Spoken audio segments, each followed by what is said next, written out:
Everything you're going to see and hear tonight is about improbable research. And by that, I mean things that make people laugh and then think. Things that have that quality. When you first encounter them, you almost have no choice. It's funny. And then a week later, you find it still bouncing around in your head. We give prizes for 10 things like that every year. 10 Ig Nobel prizes. And that's what I'm going to tell you about now. Again, this is what the single criteria is, making people laugh and then think. It's got to do both. This is a special issue of our magazine. I'm the editor of this magazine, the Annals of Improbable Research. This is from a few years ago. Every year, one issue of the magazine is about the Ig Nobel Prize winners of that year. So this is one of them. This is Dr. Ivan Schwab. He won an Ig Nobel Prize for showing why woodpeckers don't get headaches. Now, if you win an Ig Nobel Prize, there are several things you get. And I should say, in case you're not aware, it is not easy to win an Ig Nobel Prize. On the numbers alone, your chances are extremely slim. We get something around 7,000 new nominations every year. About 10 to 20% of those are people who nominate themselves, although they almost never win. And what is not chosen one year goes back in the pool.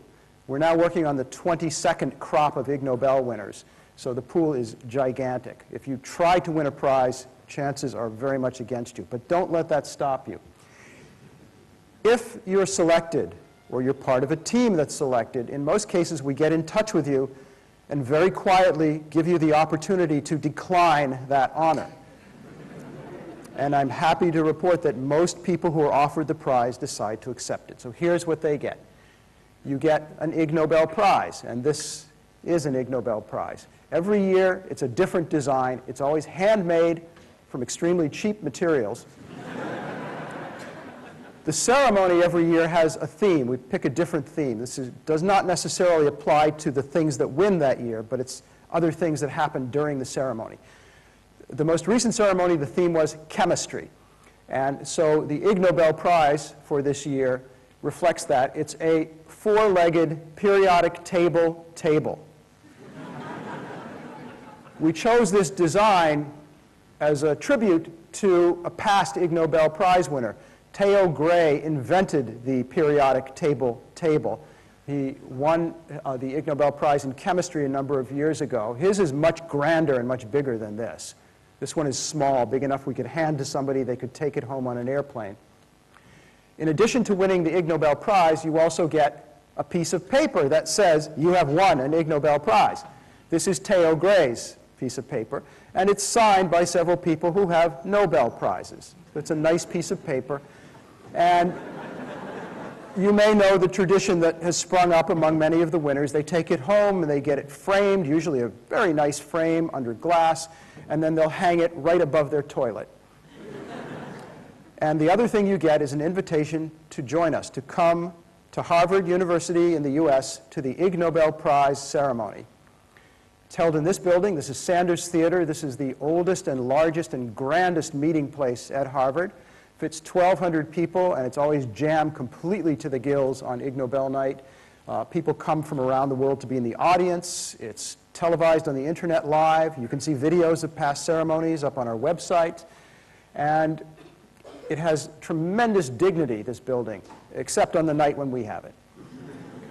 If you've won a prize, you probably have traveled from a long distance to get there.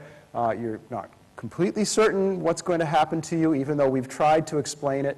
And you walk into the theater and you see all of these people. This is what it looks like if you're up on stage. And much of the audience is dressed up and doing things, whatever they happen to think of. And up on the stage, waiting there to shake your hand and hand you your Ig Nobel Prize or a bunch of Nobel Prize winners. This is a picture from a couple of ceremonies ago when we had 9 Nobel Prize winners up there on stage. Here they are with a few other people, including Stephen Wolfram, who some of you know is in the back row in the blue shirt, and Benoit Mandelbrot up in the back row on the right. And because it's a ceremony, with lots of people who have to give brief speeches, we always had the same problem that every other ceremony still has, that everybody wants to say a little bit more and things drag. But that doesn't happen to us because we solved the problem, and we solved it by recruiting every year a very cute 8-year-old girl who we call Miss Sweetie Poo. And Miss Sweetie Poo sits up on the side of the stage during the whole ceremony. And at the start of the ceremony, I explain that whenever Miss Sweetie Poo feels somebody has talked long enough, she will let them know. And I ask her to demonstrate.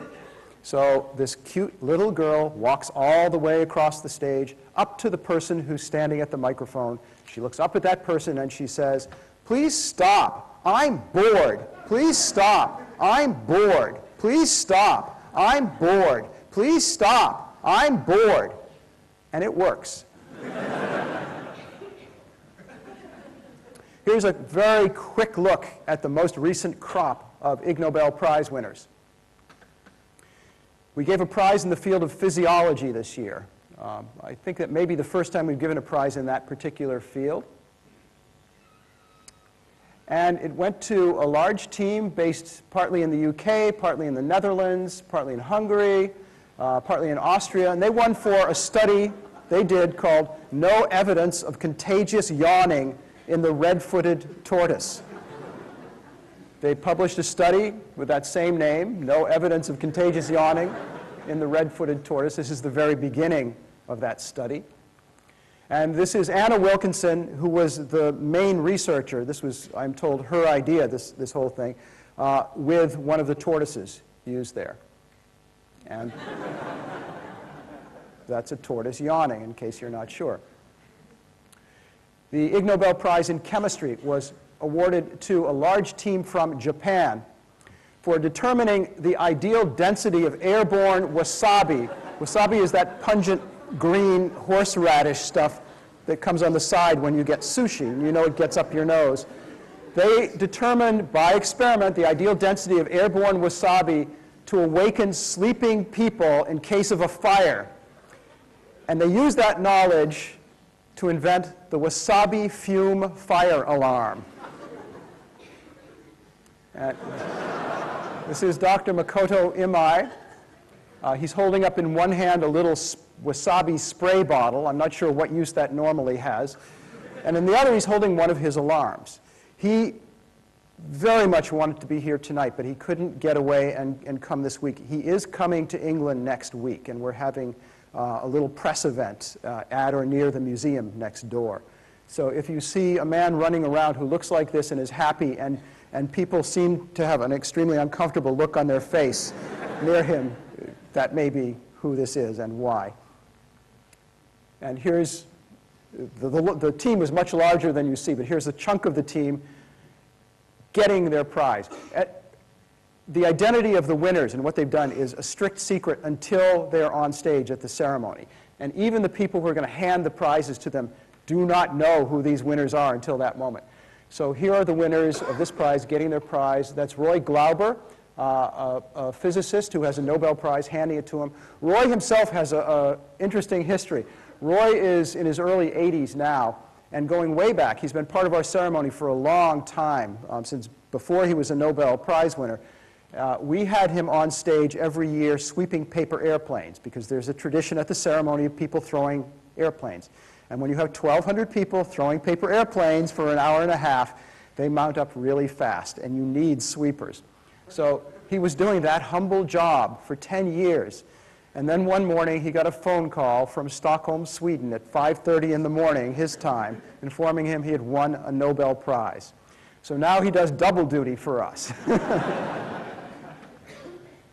The Ig Nobel Prize in Medicine was awarded to two teams who worked completely independently, and I think were not even aware of each other's existence.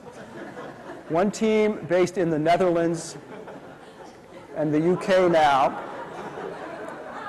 and Belgium, and the other team based in Australia and the US.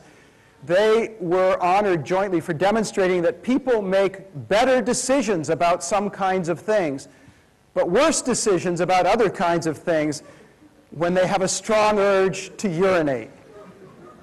Each of them published a study explaining what they did. This is one team's study. And here's the study from the other team. And if you read them, you see they weren't doing they were doing variations on the theme. So they weren't measuring exactly the same thing. And their conclusions looked at different parts of this phenomenon. Here's one team accepting their prize, and that's Miriam Tuck, who you saw probably only very dimly a few minutes ago in this light, but you'll get a much better look at her when she explains what they were doing, to the extent that she or any of them or anyone on Earth is capable of explaining that. And here's the other team. The Ig Nobel Prize in Psychology was awarded to Carl Teigen of the University of Oslo, Norway, for trying to understand why, in everyday life, people sigh. He published a study, and this is one of his data charts.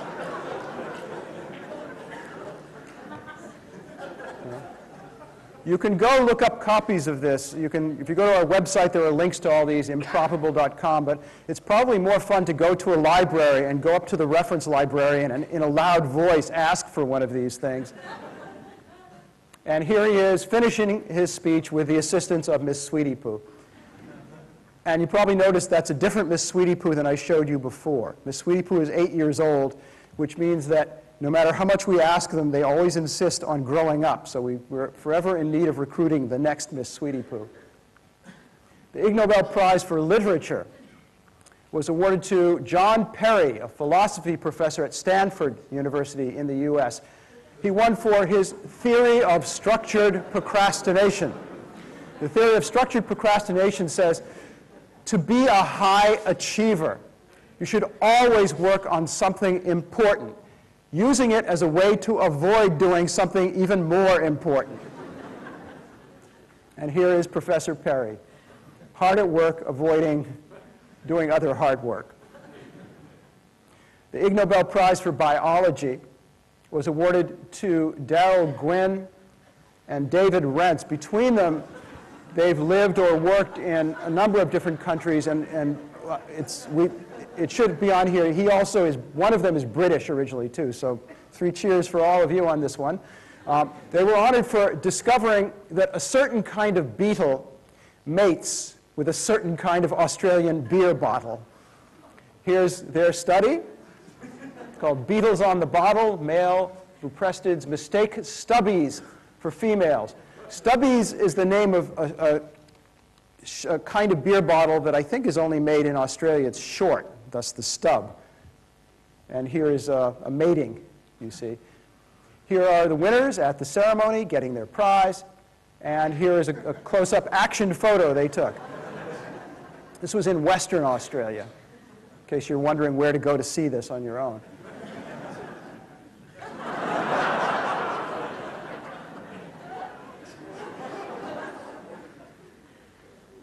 The Ig Nobel Prize for Physics was awarded to a team of 4 from France and the Netherlands for determining why discus throwers become dizzy, but hammer throwers don't. Here's their paper called Dizziness in Discus Throwers is Related to Motion Sickness Generated While Spinning. And before we get to the next one, that team was not able to travel, but they did make a little video about 30 seconds long of the 4 of them, each saying a few words, which we played at the ceremony. One of the things they said, and they said this completely seriously, was that, this is a pretty direct quote, they said, "There is nothing about our study which is funny."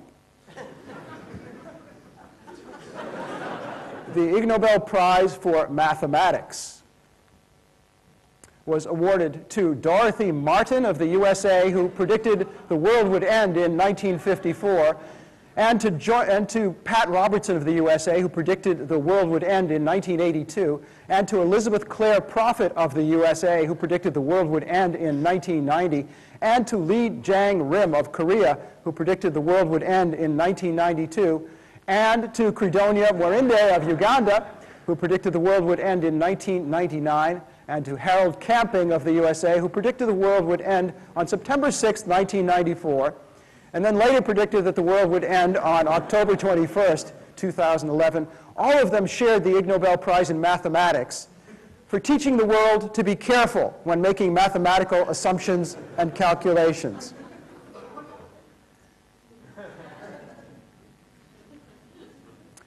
The Ig Nobel Peace Prize, which many consider to be the most prestigious of the Ig Nobel Prizes, was awarded to Arturas Zoakis, the mayor of the city of Vilnius, Lithuania, for demonstrating that the problem of illegally parked cars, illegally parked luxury cars, can be solved by running them over with an armored tank. That's who and what you saw in that video I showed you at the beginning. Coming soon to a city near you, perhaps. And here he is at the ceremony. And I can report he is an extremely charismatic man. You can see how he got ahead in politics when you see him on stage, or even riding a tank, for that matter. And finally, the Ig Nobel Prize for Public Safety was awarded to John Senders of the University of Toronto, Canada, for conducting a series of safety experiments in which a person drives an automobile on a major highway while a visor repeatedly flaps up and down over his face, blinding him. This is the paper he published. This was back in the early 1960s. And here is John Senders at the ceremony. He's 91 years old. That's the original helmet they used. It was in a museum all this time, and he got it out of the museum for this one special appearance. I have a little piece of video which I'll show you right after these slides so you can perhaps better appreciate what this experiment looked like.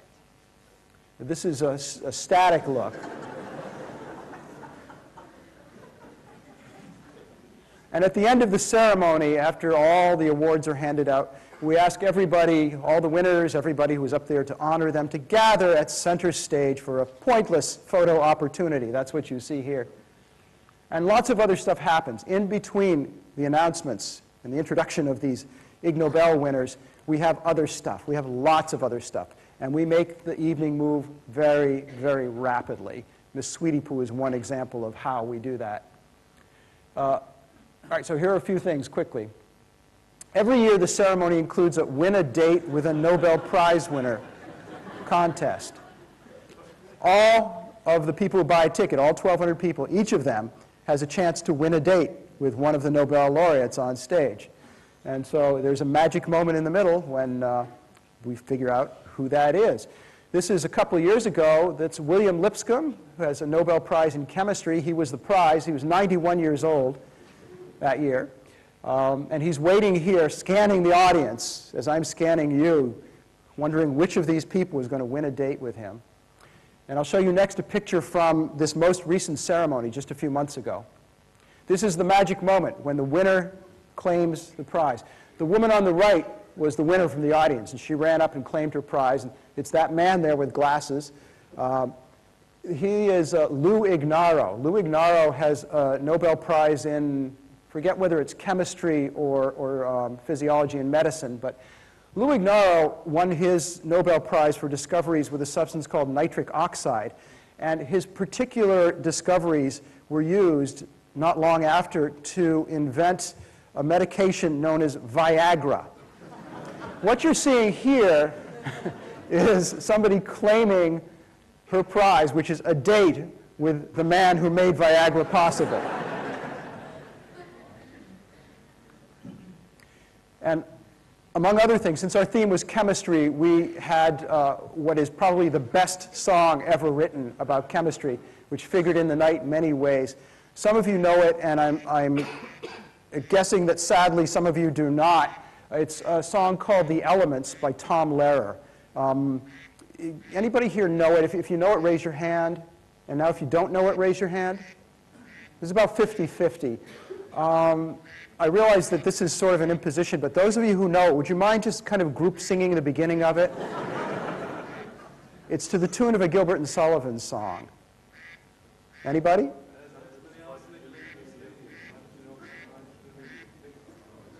Onward?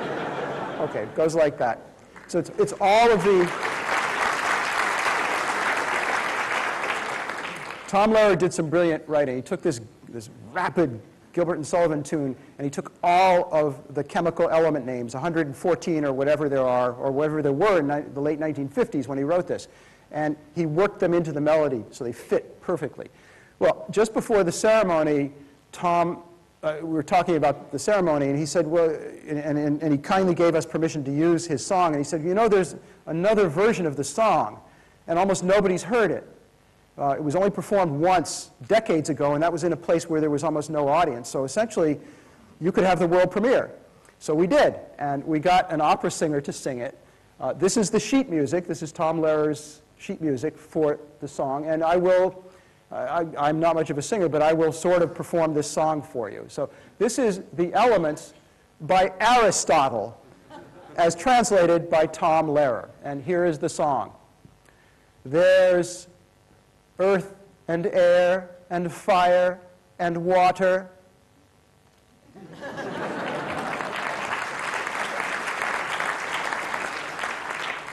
And that was sort of my singing debut in public, so thank you for indulging me. We also have better singing. Every year we write an opera, a mini opera that's part of the ceremony, and it reflects that year's theme. So this year it reflected chemistry. It was called Chemist in a Coffee Shop. And I'll just show you a couple of pictures from it. Video is online if you want to go see and hear some of this stuff. And then at the very end of the opera, everybody on stage turned out to be a customer in the coffee shop, so they were all joining and singing the last bit. In fact, there's Miriam Tuck right in the middle, so she keeps recurring in this show. And before we get to the speakers, just a real quick look at a few of the past winners. Remember, there have been 10 winners a year. We've been doing this since 1991 every year. So this is just a tiny, tiny sampling.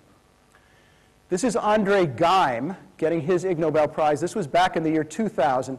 Andre Geim is a physicist. He and another physicist named Michael Berry shared an Ig Nobel Prize because they used magnets to levitate a frog.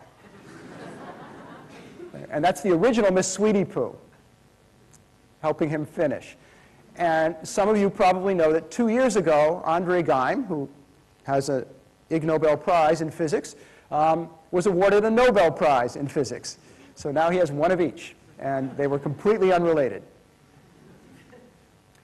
This is a team of Mexican scientists who won an Ig Nobel Prize. Now I'm doing it. They won their prize because they took tequila and transformed it into diamonds. Here's Miss Sweetie Poo helping them finish. They had looked at videos of previous year's ceremonies, and they knew what was coming, so they prepared.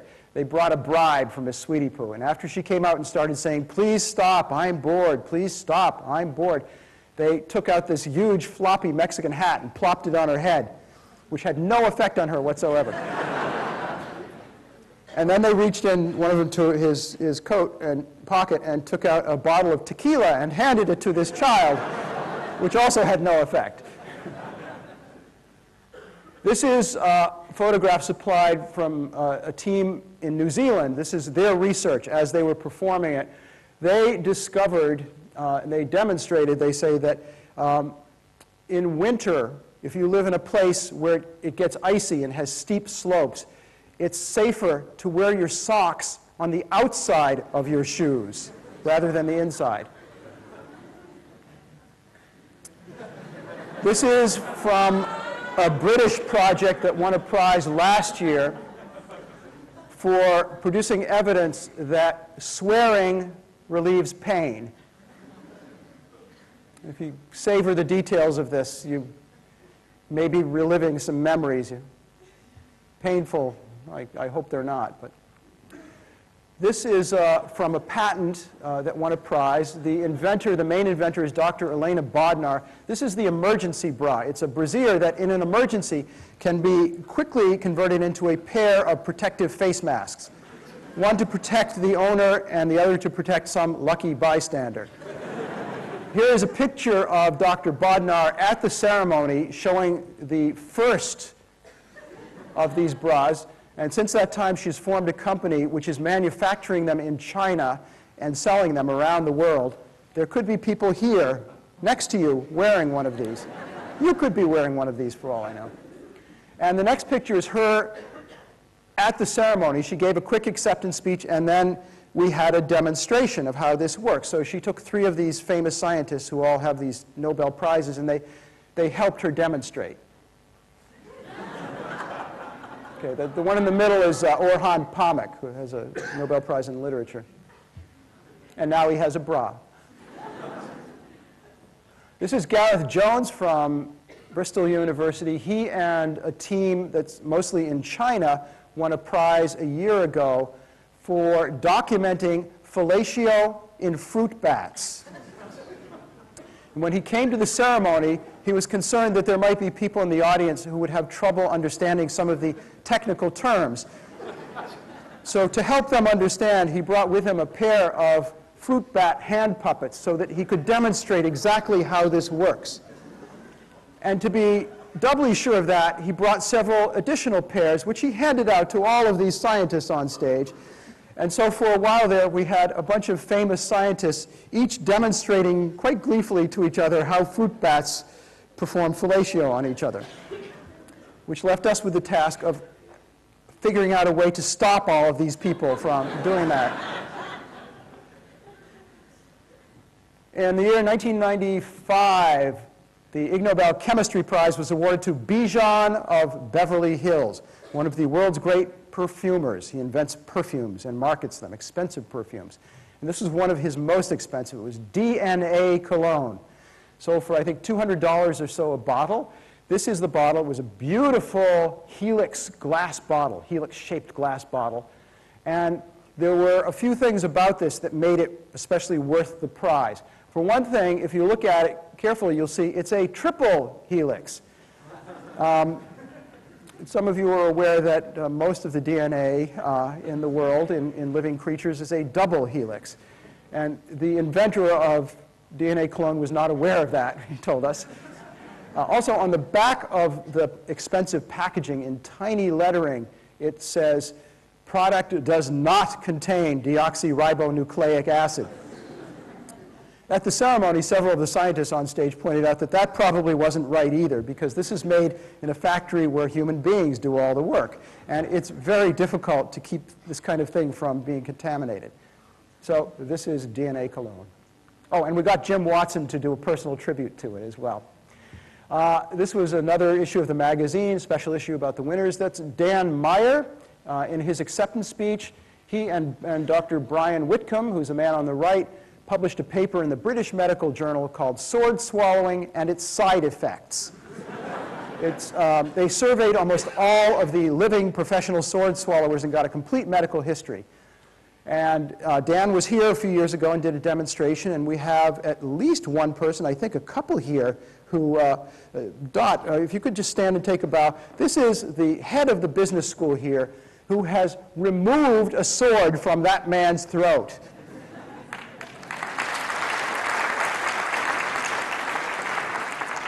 And she lived to tell the tale, and so did he. It's touch-and-go, though. Yeah. This is Kees Moeilijker. He is the curator of the Natural History Museum in the city of Rotterdam, the Netherlands. He won the biology prize 10 years ago for being the first to scientifically document the existence of homosexual necrophilia in the mallard duck. That's the victim there, which he collected and stuffed. It's now on display in the museum. This is part of a couple of teams here that shared a prize about 10 years ago. One team is Scottish and Canadian. The other team is Swedish. Another case where two teams were independently working on much the same problem. They published it about the same time. They never actually met until they came to the Ig Nobel ceremony. They were honored, both of them, for showing evidence that herrings probably communicate by farting. And finally, this is Troy Hurtubise. Troy is Canadian. Troy spent about 7 years building and personally testing in a long series of tests a suit of armor, which you see there. It's a suit of armor that he hopes will protect him against grizzly bears. And if you go to the internet, you can easily find videos of Troy testing this because he had people video him during all these years. Troy in this suit, which he stands in and can barely move. You see Troy in the early tests, they would just throw things at him, but then they raised the force level exerted against him in the suit. And you can see Troy in the suit being pushed over the side of a cliff. You can see Troy standing there next to a tree where they've rigged up a 300-pound log with a rope on both sides, so it's like a gigantic swing. They pull it way, way back, and then you see Troy standing there, and you see this thing majestically swing down and hit him right in the chest. You see Troy standing, not standing anymore. You see Troy outside a biker bar in the wilds of Canada, where they went into the bar, and they got a bunch of hulking Canadian bikers and asked them to come outside. They gave each of them a baseball bat, and they asked them to use these baseball bats to try to beat the crap out of this man, which they did their best to do. And then my favorite is you see Troy in the suit standing plaintively in the middle of a big, flat, open field, nothing around him. And then after a few moments, you see a Jeep coming into the frame at 40 miles an hour. And in this film, you hear Troy being interviewed after the fact, and the interviewer says, the interviewer says, now you did this several times, correct? And Troy says, yes, we did that 17 times. And Troy is still alive. So that's a quick look at a number of Ig Nobel Prize winners. I want to mention briefly that in September, two really nice things, at least I think they're really nice, are going to happen. One is on the left. You may know I write a column every week in The Guardian called Improbable Research about this kind of thing. And I put together a lot of those columns and some more stuff, and there's a book called This is Improbable, which is coming out in September.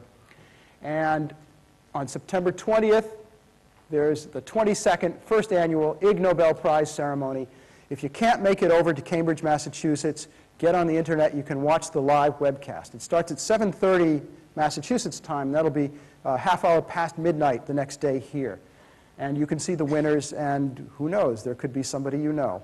And who knows, you could be in the ceremony as a winner. But we'll see about that. All right, so that's a quick look at things. Would you like to see about a minute or so video of John Senders, the man with the helmet driving? All right. So this was filmed 1964-ish, 1965, somewhere around there.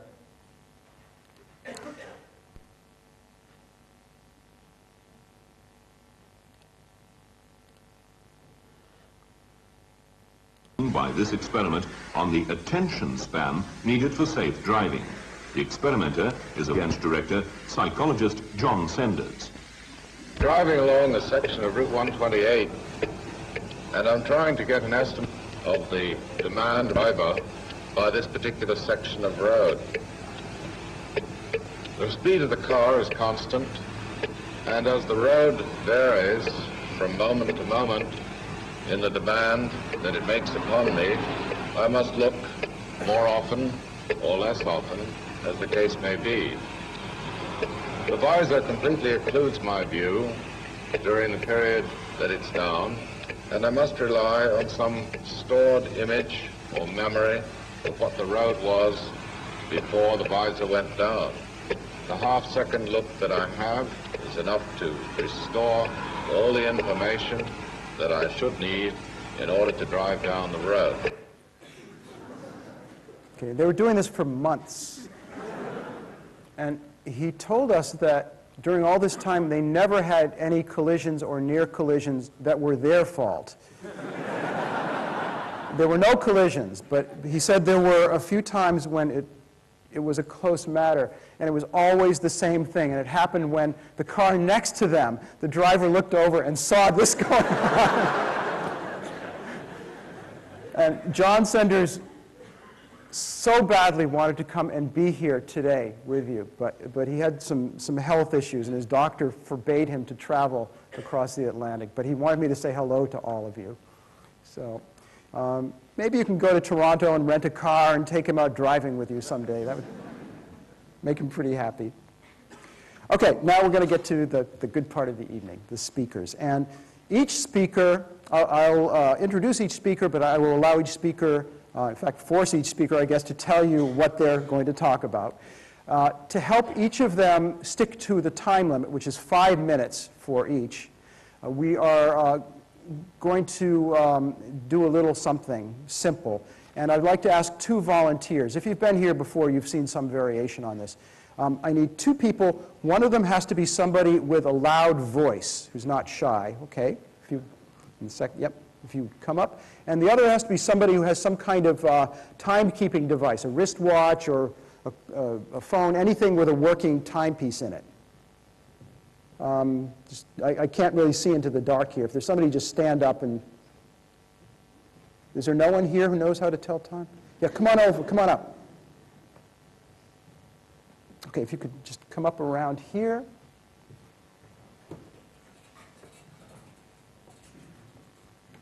Okay, thanks. So if you could take this seat here. Okay, and come on up the stairway and around.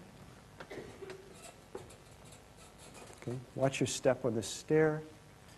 And be careful if you could sit in this seat. All right. So here's how we're going to do this. Keep in mind it's 5 minutes, and we want to make sure at the end of the 5 minutes it's unmistakable to the speaker, because they don't want to go long. We're helping them. And we'll help them along the way as well.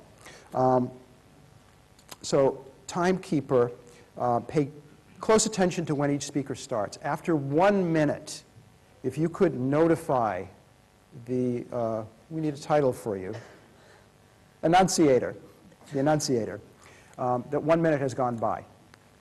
When 1 minute has gone by, if you could stand up and discreetly walk over here, I'll do it for you and then I'll ask you to do it. Stand up, walk over here, I'll give you this so you can keep it. You'll have this, which I'll use right now. So you'll stand up, walk over here, and there is this. And after 1 minute, you hit it once. And then come back and sit down.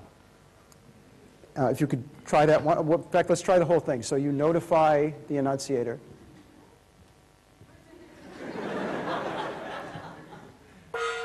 Perfect. Okay.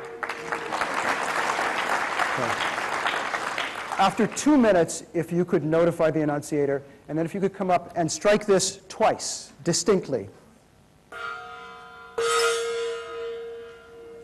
Okay. After 3 minutes, thrice, emphatically, because the speakers are really good and they get really swept up in what they're doing. So after 4 minutes, 4 times.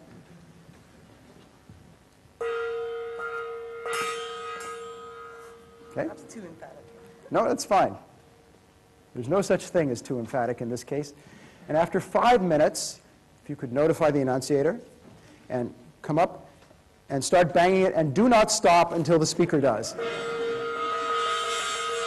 However you like. Thank you. Okay, I think that will work just fine.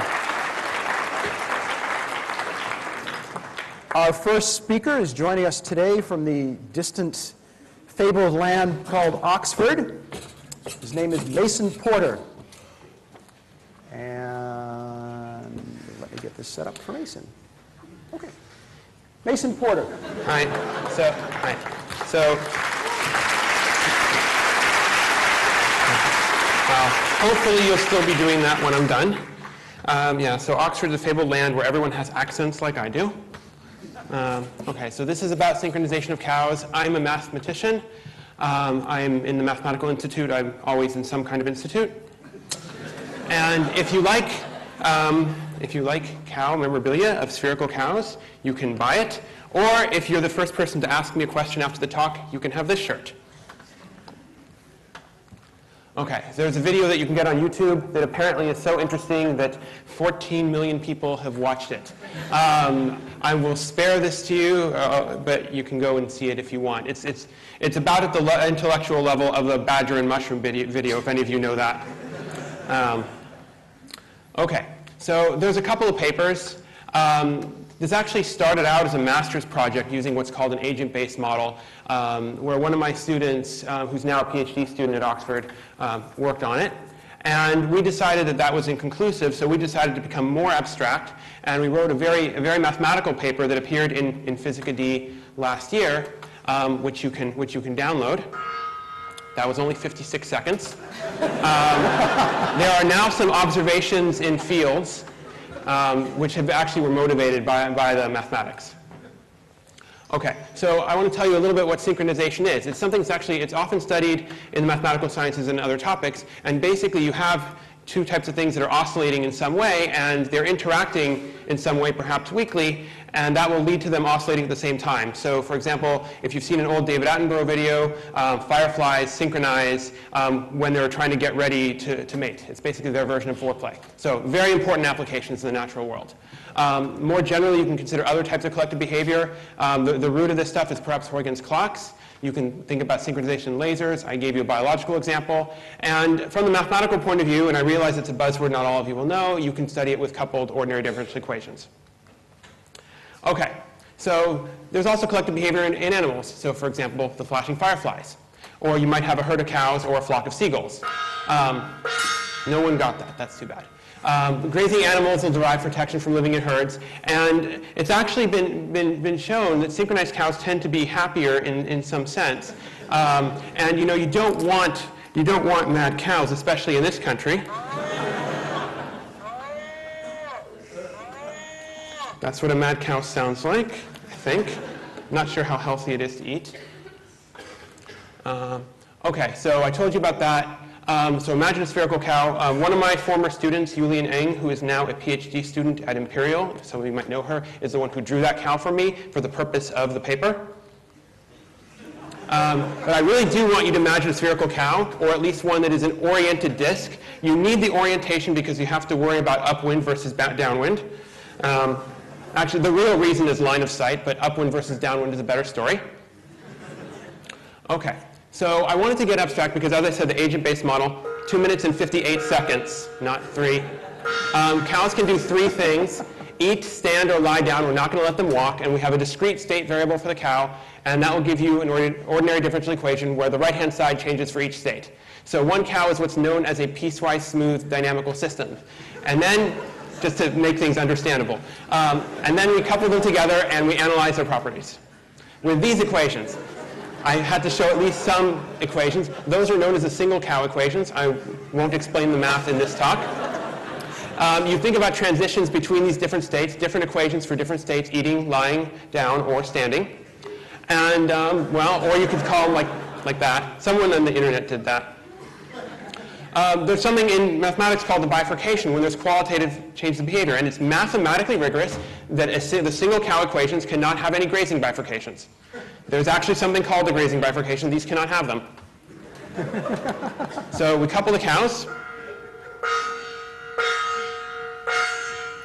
And we want to look at networks of cows. And the question is, how would synchrony change? Okay, well, with some networks, they get more synchronous when you couple them together more, which is what you'd expect. But for some architectures, they actually get less synchronous, which is, first of all, counterintuitive. And second of all, something that can occur in other dynamical models as well. And it's actually something very interesting to try to work on. Okay, so I'm going to actually finish early, which might be a first. Some other research I do. So I study what are called nonlinear systems or complex systems in general. And so if you're interested in other non-cow things, I can also talk about those. All right.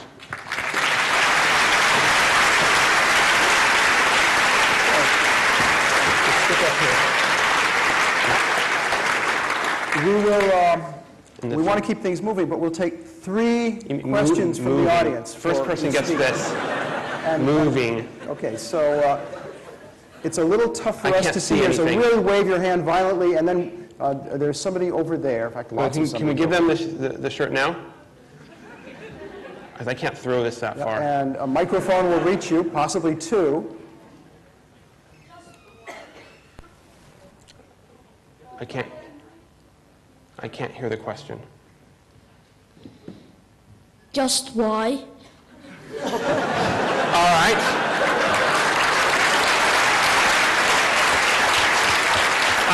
I have 3 answers for that. One is because.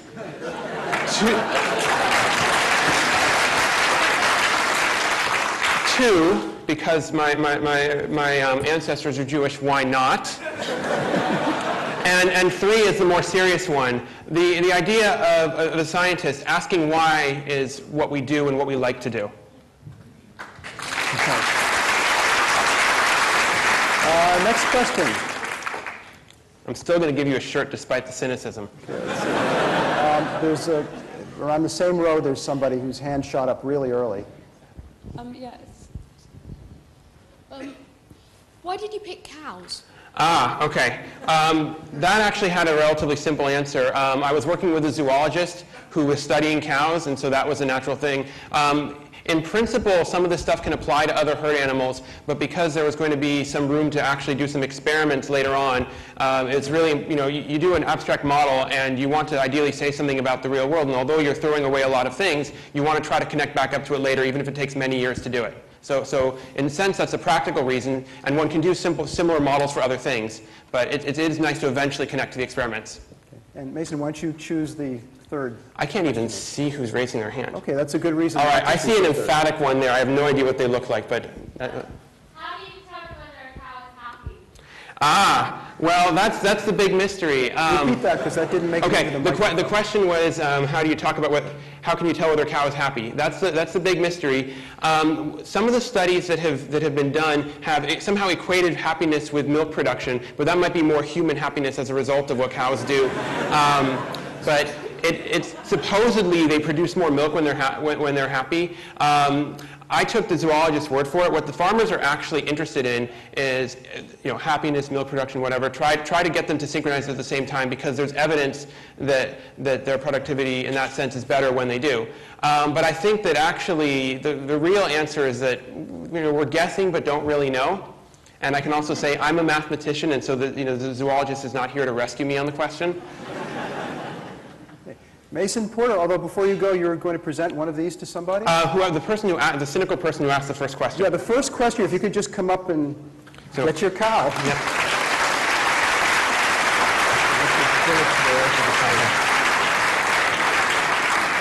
There we go. Sure. Mason Porter and his cow.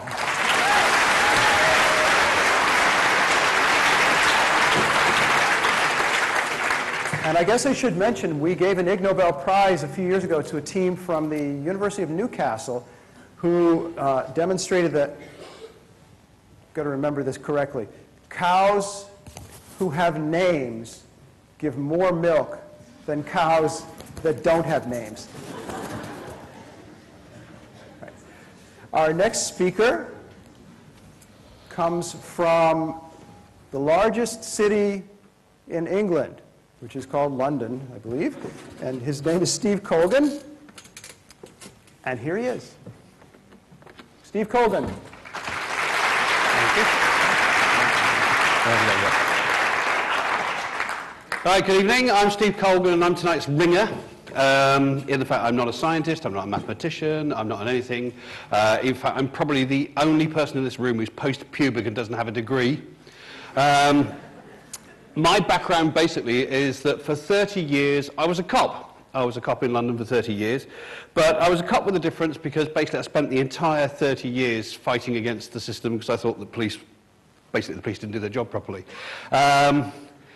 And what I say about that, the reason I say that is because the focus was all about catching the bad guys, and I figured there was a more intelligent way of doing things. So I tried bringing in various different creative methods to see if we could actually do more about protecting victims, stopping crimes from happening in the first place, etc. And for about the first 10, 15 years of my career, I was basically swimming upstream, and then for the last 10 years of my career, I was actually put in charge of a team at Scotland Yard to develop these ideas. And which is kind of the way it works, and it works really well. If you ever read in newspapers things about, people being given bottles of water when they leave nightclubs to stop them shouting and screaming, that was probably us. There was any number of things we did like that. Now, when I first met Mark, he became quite interested when I started telling him about what cops do on night duty. Now, a few years ago, before the days of GPS and sat-nav and things like that, when it got to about 3 or 4 o'clock in the morning on night duty and the whole world's gone to sleep, including the bad guys, cops would do one of two things. They would either patrol the streets randomly, trying not to run over cats, because that, believe me, is a terrible, terrible problem on nights. Or they would find some nice little wooded glade to fall asleep in, or they would actually take the time to try and learn the ground they worked on. Now, this was a real issue for cops, because if you're a taxi driver, for example, you spend about 2 years doing what they call the knowledge. You're riding around your little bike around London, learning about 400, I think it's 422 distinct routes they have to learn, and then it takes about 2 years to learn it, and then they have several tests and examinations to prove that they know the knowledge. Well, there's nothing like that for cops. Can you imagine, I can't come to your call, I can't come and rescue you, because I haven't spent 2 years learning the ground. So we had to come up with more creative ways of learning the ground, and the way we did it, where I was anyway, was like this. We basically played hide and seek. Okay? Now, the first borough I worked at, thank you. The first borough I worked at is right over there on the left-hand side, which is the London Borough of Hillingdon. It's 45 square miles, 115 square kilometres. About 1/5 of it is taken up with Heathrow Airport, but the rest is mostly fairly densely residential areas. So we had to find a way of figuring out how to learn the ground you were working on. So what we came up with was this idea of hide and seek. But hide and seek with a difference. Make it smart hide and seek. Let's have cryptic clues. So what would happen is someone would find a location, hide in the location, and then use the radio system to say something like this.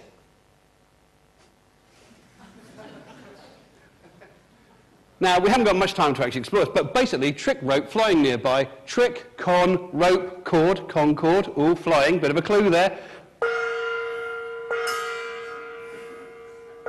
Oh, you strung that out. Yeah, it turned out basically, concord, flying nearby, close, concord, close. And the first one who would get there and say, yeah, I'm at Concord Close, would then give the next clue. Now, it sounds daft, but when you look at the size of the ground you had to operate, I mean, that yellow blob over there is just the sort of Uxbridge area of Hillingdon. You zoom it up, where the A is on the Google Maps thing, that's Concord Close. But the fact of the matter is, I left the police 3 years ago. I was in the police for 30 years. I could take you to Concord Close now.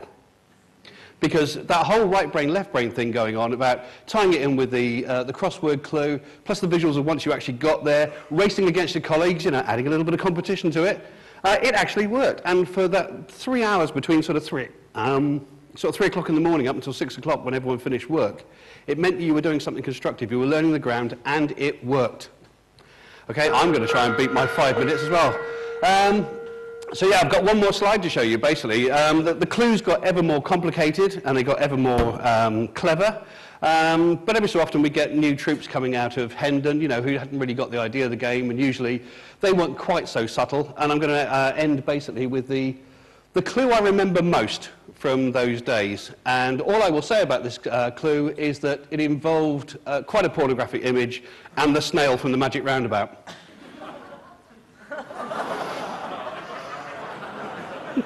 Or if you're too young to remember the Magic Roundabout, let's say the dog from Family Guy. Right, there you go. Thanks very much.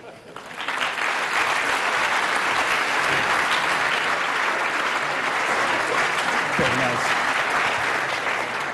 Before we take some questions, I should mention some things Steve didn't. He has been pretty busy since he retired from the police. He's done quite a few things. I'll mention just 2 or 3. He's an artist. He's been writing books, and he's also one of the people who does the research for a television program called QI. Well, I will qualify that to say that, when they talk about the QI elves, I'm not an elf, I'm sort of on a lower tier, I'm sort of a QI goblin. I'm more sort of around the periphery, but certainly if you ever bought the QI annuals and things like that, I illustrated a few of those and did some writing for that, etc., etc. So. Okay, now, what questions do you have? Again, we have trouble seeing into the murk here, so really, okay, I see a beautiful, violent wave over there. Is that a wave, or is he just getting a smell away from her? Why did you quit the police? Why did I quit? Stop being a cop? Well, the main reason is basically that as a cop, you tend to get fairly burnt out after 30 years. And normally when you sign up for a 30-year contract. A lot of them, I mean, something like 70% of cops actually don't make the full 30 years. And I think after 30 years, you've probably had enough. But basically, yeah, you get to the end of 30 years and you've fulfilled your contract and they let you go with a wave and they say you can keep your funny hat to scare people with. And that's about it. That's the main reason. My time had come. Okay. So one over there. Any you can see is fine. Any that are awake will do. I'm still awake. What did the people of Concord Close think when loads of cops turned up suddenly? I was kind of hoping someone would ask that, because there is a very quick story I will tell you. We were fairly quiet, because obviously, particularly in a small residential area like a close, you have to be careful, all these cars turn up, etc. And it was 3 o'clock in the morning, so unless you made a lot of noise, it wasn't noticed. But on one notable occasion, we drove into a really quiet cul-de-sac, and the very last car to come in, suddenly the two-tone started going, and we think, oh my God. And as we're driving out, it just wouldn't switch off. And it turned out that the driver of that car was a little bit racy, like going a little bit fast, and he was tended to sort of accelerate very fast and then brake very fast, and the passengers in the passenger seat going, and they kept, as you do when you're a passenger, you kept braking against the bulkhead of the car, and there was a loose wire underneath. And every time the passenger put his foot down like that, it actually cross-circuited and set the alarm off. And they spent the whole night going off the sort of least populated areas trying to turn this siren off all night duty. It was, so, yeah, it generally wasn't a problem, because as I said, we were quite quiet. We would tiptoe in and tiptoe out. Okay, in the front row. Are you aware of anyone ever calling up using these clues to describe their location when they're reporting a crime?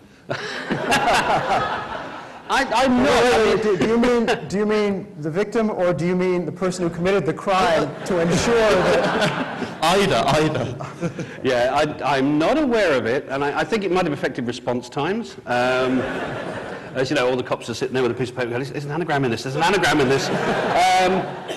Yeah, it might have made things a bit more interesting, I have to say, but I suspect we may not have got there in time when we'd had to. So. Okay. Steve Colgan.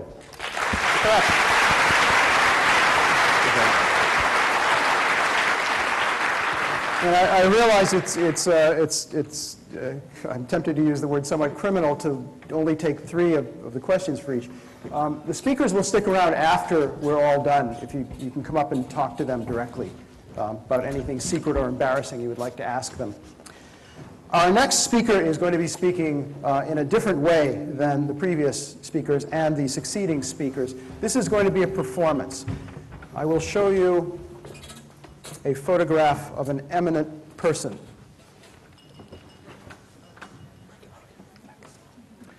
This is William Topaz McGonagall. William Topaz McGonagall is widely viewed as being the worst poet ever to have worked in the English language. He spent almost all of his life in Scotland, most of it in and around Dundee. He died more than 100 years ago. I'm pretty sure that many of you know some of his poems. He performed them during his lifetime, and he was wildly popular. And wildly is a word that does apply to it. There was a tradition that carried on for years and years where he would start speaking and people would bring peas and throw it. Whole theaters full of people, and sometimes much larger things. His poetry really has nothing to commend it except the fact that it's so very bad that people fell in love with its badness. We thought it proper, for reasons we can't even begin to explain to ourselves, to perform one of his poems, or possibly more tonight, and to ask a distinguished person to do that, someone who has been familiar with the works of William Topaz McGonagall for many, many years, has studied them, owns several books, collections of them, and has brought one of those books and is prepared to read all of it to you if you like. Please welcome to perform a selection of poetry by the master, the head of the graduate schools here at Imperial College, Professor Andrew George. And before Professor George introduces the poem or poems he will read and reads them, I want to explain we would like to try an experiment. He does not want to read a complete poem. That just would not be pleasing for him or for you. And you will not want a complete poem read. But we thought it would be unfair to impose anything on you. So we would like to ask you as an experiment and as a favor, when you feel that it's time for Professor George to terminate the reading, please let him know. Here is Professor George. Yeah. Or he might go on. Thank you, Mark. The first poem, or one of many, that I have chosen tonight, he wrote many poems about disasters, weddings, funerals, all sorts of things. But this one, because this is the Jubilee year of our Queen, Queen Elizabeth, and because we're also actually standing in the shadow of the Queen's Tower that was built to celebrate Queen Victoria's Jubilee, I thought I would read you a poem entitled An Ode to the Queen on her Jubilee year. Sound drums and trumpets far and near, and let all Queen Victoria's subjects loudly cheer, and show by their actions that they revere, because she served them faithfully for 50 long year. All hail to the Empress of India and Queen Britain's Queen. Long may she live happy and serene. And as this is her Jubilee year, I hope her subjects will show her loyalty without fear. Therefore let all her subjects rejoice and sing until they make the welkin ring, and yet young and old on her Jubilee be glad, and cry, long live our Queen, and don't be sad. She has been a good Queen, which no one dare gainsay, and I hope God will protect her for many a day.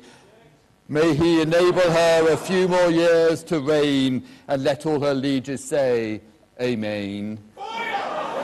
Let all hatred towards her be thrown aside, or all her dominions broad and wide, and let...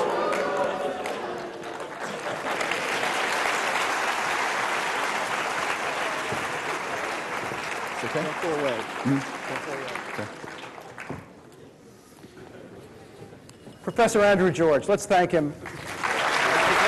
And, wait. And perhaps the best way to thank him is to ask him to do an encore. Professor George.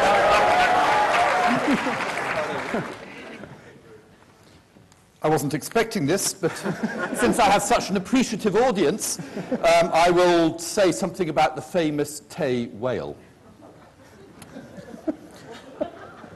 'Twas in the month of December, and in the year 1883, that a monster whale came to Dundee, resolved for a few days to sport and play, and devour small fishes in the silvery Tay. So the monster whale did sport and play amongst the innocent little fishes of the beautiful Tay, until he was seen by some men one day, and they resolved to catch him without delay. When it came known that a whale was seen in the Tay, some men began to talk and to say, we must try and catch this monster of a whale. Come on, brave boys, and never fail.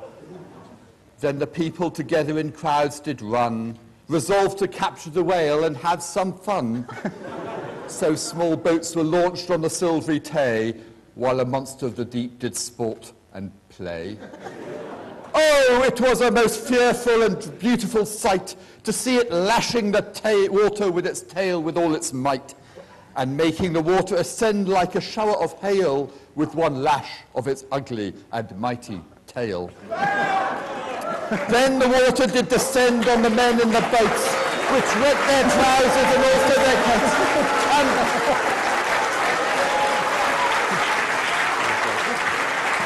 Professor Andrew George and William Tokars McGonigal. And the chairman.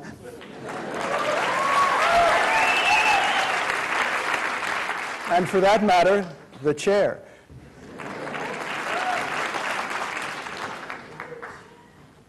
Our next speaker is one of the editors of the magazine New Scientist. Those of you who read New Scientist, and I have been a subscriber for a long time, it's my favorite magazine after my magazine. And there's one part of it that I always thought was the best part of that magazine, and maybe of any magazine in existence. It's a column at the end called Feedback. It's little bits and pieces of odd things that people saw and sent in, and they're beautifully honed down.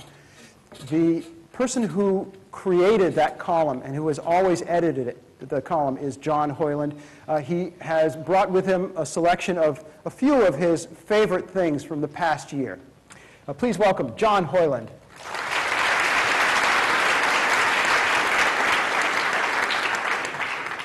Thank you. I want to start on the topic of the uncalled use of the word quantum. Quantum's a word that means something when it's used in science, but means nothing at all when it's used in product descriptions. This is especially the case when the product is a miraculous medical treatment. Quantum's not alone in this. It's usually found in combination with other sciencey sounding words that also don't mean anything. Some examples are bioenergetic, resonant frequencies, microclustered molecules, cellular hydration, and vibrational energies. And here's an example of the use of quantum in particular in some of these other words. Premier Research Labs is known internationally as the world's first producer of quantum cellular resonant products that are capable of restoring quantum coherence in the body's inherent biofield. And here's another one from something called Hydra High Energy Water. This contains 50 bipolar trace minerals that are enhanced with quantum physics technology to deliver into your extracellular matrix the full range of frequencies found in your body's energy field. And if anyone can tell me what any of that means, please come and see me afterwards. Okay, so our readers send us a lot of examples like that, but they also send examples of something we call quantum instructions. And these are instructions that seem to expect people to behave as if they were subatomic particles.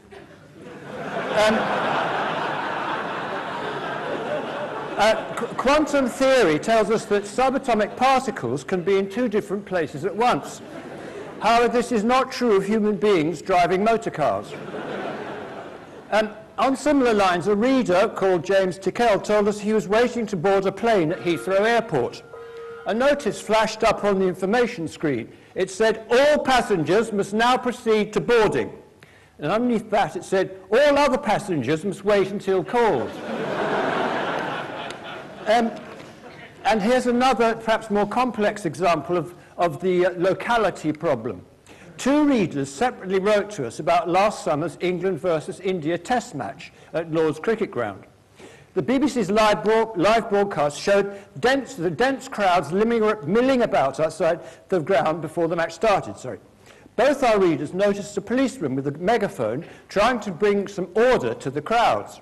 And what he was telling one section of them was, "Ladies and gentlemen, the queue you are in does not exist.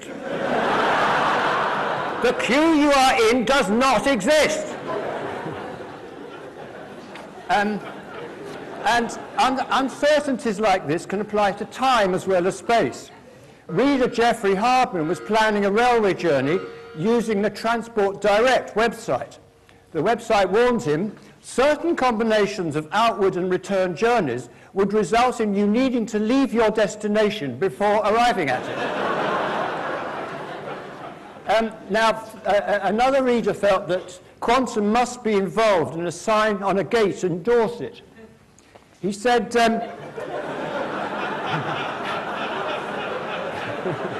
what is the point of having a gate there?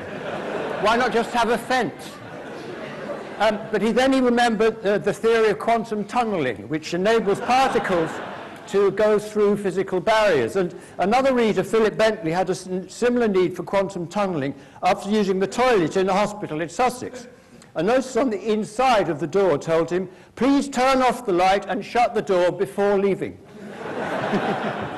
And finally on this section, Peter Wheelhouse reports a sign on a door in the University of Bath saying, "No exit. Violators will be removed from the building."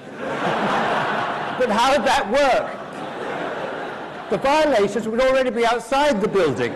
So security staff would have to go outside and drag them back in order to remove them from the building. Okay, finally, some pictures that readers have sent us. There's one that's not very, very informative. This one, they're going to finish a month before they start. This is a nicely all-inclusive direction.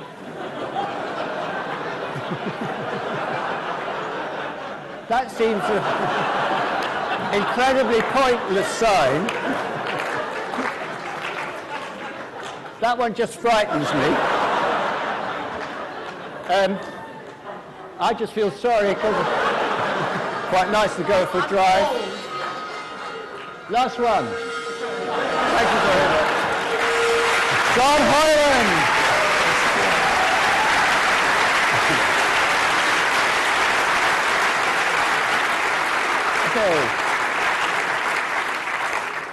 Okay. If you have a question, raise your hand and wave it mightily so we can see you, or at least see your, yes, one here.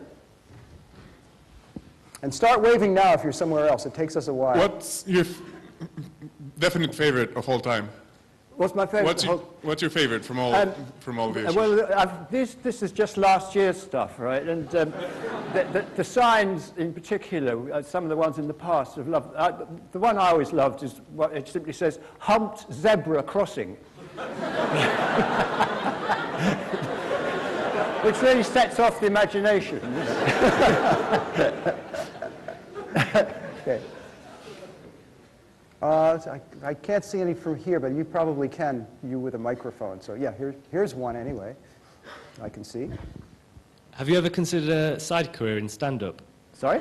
Have you ever considered a side career in stand-up comedy? It would be nice, wouldn't it? The trouble is, I have to have a script, so I can't do it, you know, my memory's not awfully good for just doing it as they do. I don't know how they do it, you know, talk for 20 minutes without a script. I don't know. You made a great discovery that could transform the industry. They can read. Okay. One more? Okay. How did you think of this column? Sorry? How did you think of this? How did you think up the idea? And actually, it just sort of grew, as these things often do. I took it over at a time when it was more of a sort of gossip column and written by staff, and it had the kind of, it was supposed to be sort of what some committee was doing, and sort of gossipy stuff. And I kind of, and I took it over, well, it doesn't matter why, but I started doing it because of somebody else being ill, basically. And after a while, I thought, well, this, you know, much more fun if it's funny, but also much more fun if the readers contribute to it. So, well, I started, as a matter of fact, very, very quickly, we started this thing called nominative determinism, which you may have heard of, which is the tendency of people to choose areas of work that suit their surname. And that happened because a reader told me about a paper in the British Journal of Urology, and the paper was on incontinence, and the two authors were J.W. Splatt and D. Weedon. And I thought that was incredible, so I ran it in the column and asked readers if any of them knew similar examples of this. And we got dozens and dozens of replies, and I suddenly realized that the readers could supply the column, you know, which they do. Almost everything we do comes from the readers. Good question. John Hoyland. Thank you.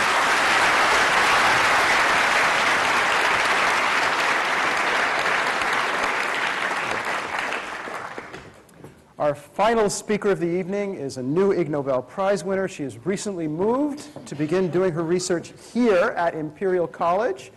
And I am very pleased to see her again so soon after meeting her at the Ig Nobel ceremony. Please welcome Miriam Tuck. And John Hoyland, did you take the little clicker with you? Could you bring it back?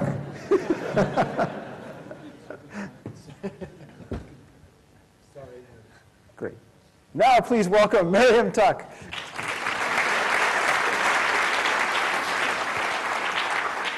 Okay, thank you. Hello everyone.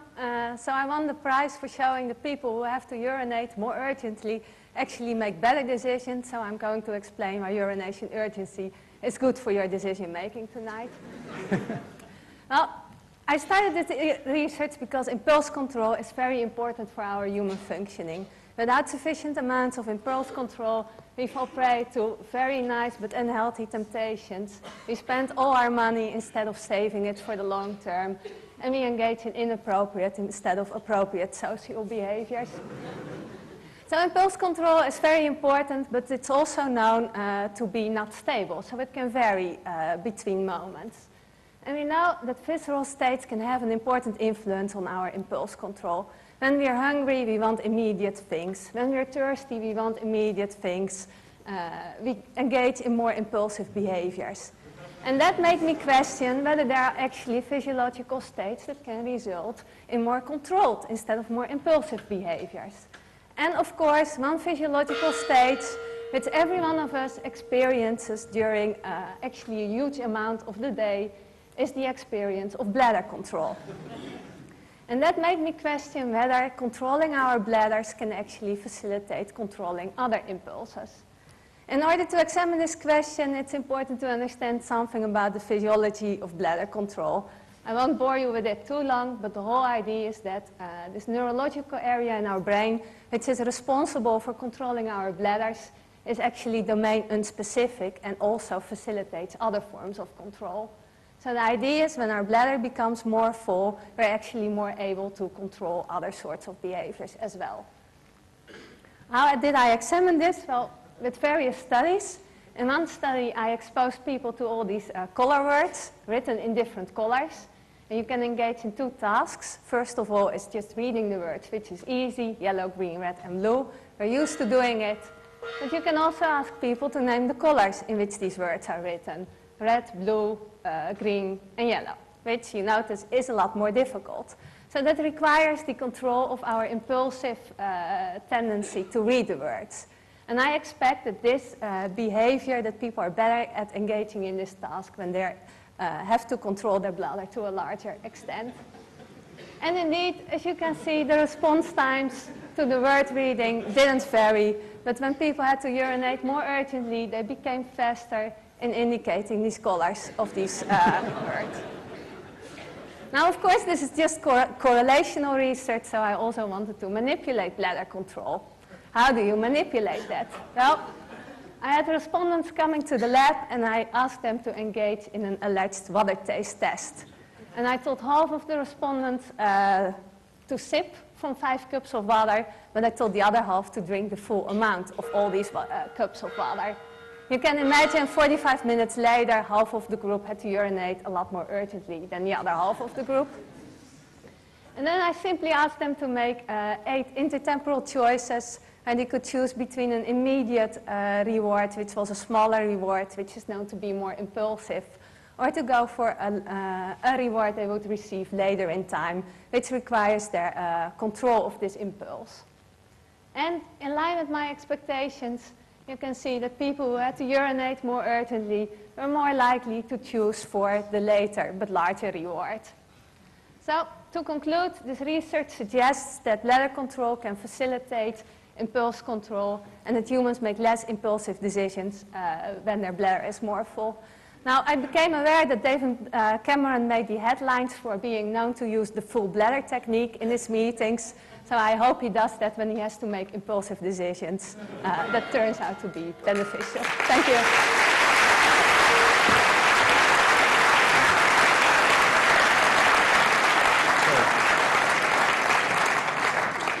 Wave your arm if you have a question, or if you're in distress, either way. There's a question, I think. Okay.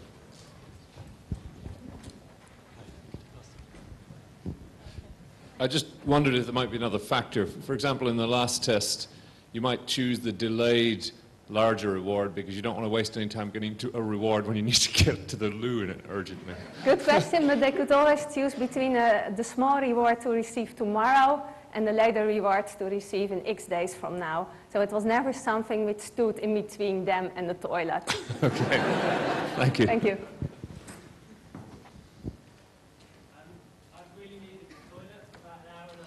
Do you think I should go now, or should I wait till the end? I'll ask your neighbors.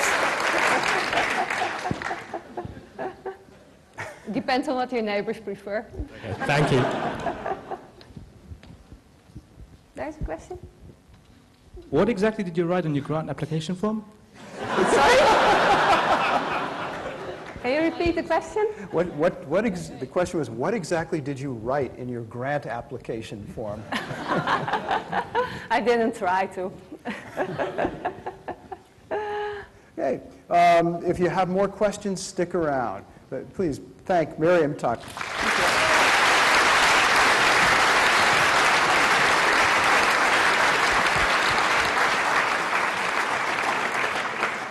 Those are our speakers. I brought some cards that I meant to give out to you before, and I wonder if people in the front row could just take these and kind of fling them gently backwards, but please be on the watch for cards flying through the air. And there's one more here, if somebody could just maybe go up to the back rows. And a year or two, we started something which has become some tradition for us of how we end this event. And we're going to do it again. And Andrew, George, I wonder if you might be willing to come up and lead us in this. It's a return to this man, William McGonagall. His most famous poem is the Tay Bridge Disaster. The Tay Bridge is a bridge over the River Tay, which leads to the city of Dundee. When it was built in the roughly mid-1800s, early 1800s, it was regarded as an engineering marvel, but it didn't last long. There was a terrible collapse while a train was going over it in a storm. Many lives were lost, and McGonagall wrote a poem to commemorate this. Years later, many people believe that in the long run, that poem is a greater disaster than the collapse of the bridge. We're going to finish with a group recitation. I'm going to put up the words to the Tay Bridge Disaster. Professor George will lead us, and if you could all just join together in reading the far too mortal words of the poet McGonagall. Let's see, you may need a microphone if you don't have one. Okay. And let's see, here we go. I can take this, well, go ahead, I'll take care of this. So, The Tay Bridge Disaster by William Topaz McGonagall. Beautiful railway bridge on the silvery Tay. Alas, I am very sorry to say that 90 lives have been taken away on the last Sabbath day of 1879, which will be remembered for a very long time. All right, it goes on. These are not McGonagall's words. This is just our indication that we're chopping out the entire middle and skipping to the end. Oh, ill-fated bridge of the silvery Tay, I must now conclude my lay by telling the world fearlessly, without the least dismay, that your central girders would not have given way. At least many sensible men do say, had they been supported on each side with buttresses, at least many sensible men confesses, for the stronger we our houses do build, the less chance we have of being killed. Thank you very much.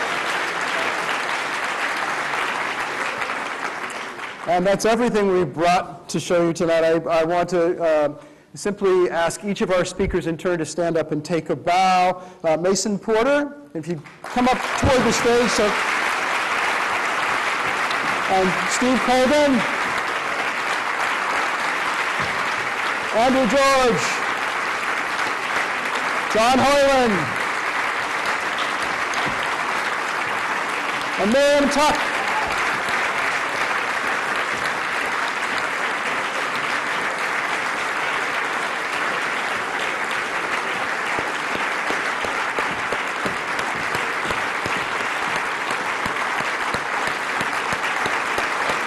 Thank you all for joining us tonight, and we'll see you next year.